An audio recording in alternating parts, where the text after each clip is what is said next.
Although vaccines are widely available in this country, there's still a critical need to find new treatments for coronavirus. And here to explain more is Dr. Cameron Durant. Welcome. Hello, Elsa. Thanks for having me on the show today. I'm happy to have you here. So what treatments are now available for COVID-19? Just to recap.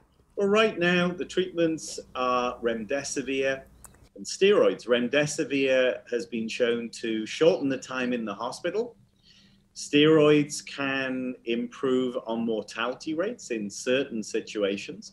And there are also outpatient therapies, monoclonal antibodies that can prevent people needing to go to the hospital in the first place. Humanigen has just completed a phase 3 study with a different monoclonal antibody that's designed for patients who are already in the hospital and require supplemental oxygen.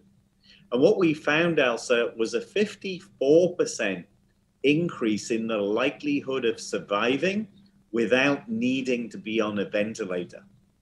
So we're very encouraged by these data and are working with FDA, hopefully, to secure emergency use authorization soon. That is amazing. So how does this new antibody treatment work? Lenzilumab neutralizes or mops up a substance that causes an overwhelming inflammation in primarily the lungs, but affects other body systems too. So think of this, Elsa, as a bit like the immune system having a gas pedal and a brake pedal. And so what happens in certain situations is the foot is on the gas pedal and it keeps pressed on the gas pedal, not relieving that pressure to go onto the brake pedal.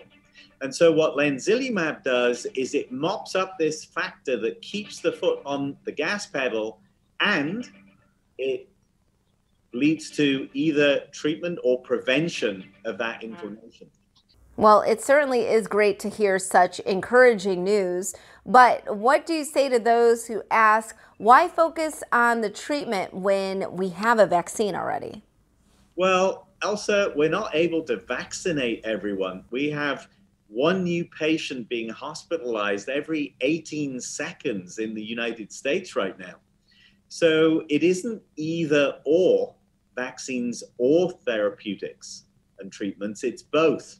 So we need treatments for those patients who either cannot receive or choose not to receive the vaccine, or the effect wears off, or they're particularly fragile. So in many ways, you can think of treatments as being a little bit like a safety net for those patients. And we can all use safety net right now. So where should we go for more information? There's more information on lenzilumab on the company website. That's humanigen.com, humanigen.com. Treatments that are being studied can also be found on the government website, clinicaltrials.gov. That's all one word, clinicaltrials.gov. All right, Dr. Durant, thank you so much for being with us and explaining all this new technology when it comes to vaccines. We appreciate it. And we'll be right back with more Midday Maryland right after this. Stay tuned.